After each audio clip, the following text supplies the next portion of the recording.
ఆదేశాల మేరకు సమాచార మరియు పౌర సంబంధాల అధికారి పర్యవేక్షణలోని మన యొక్క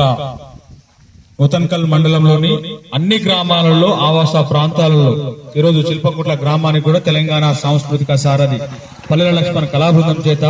ఈరోజు వడదెబ్బ తీవ్రత పైన అదేవిధంగా 99 రోజుల ప్రజాపాలన ప్రగతి ప్రణాళికలో భాగంగా అదేవిధంగా వడదెబ్బ తీవ్రత అదేవిధంగా గంజాయి డ్రగ్స్ నిర్మూలన అనేక అంశాల మీద ప్రజలకు అవేర్నెస్ కార్యక్రమాన్ని తెలంగాణ సాంస్కృతిక సారథి కళాబృందం ఇక్కడికి రావడం జరిగింది కాబట్టి వాటి మీద ఇప్పుడు మీ ముందు మన గంట భిక్షపతాన్ని ఒక పాట.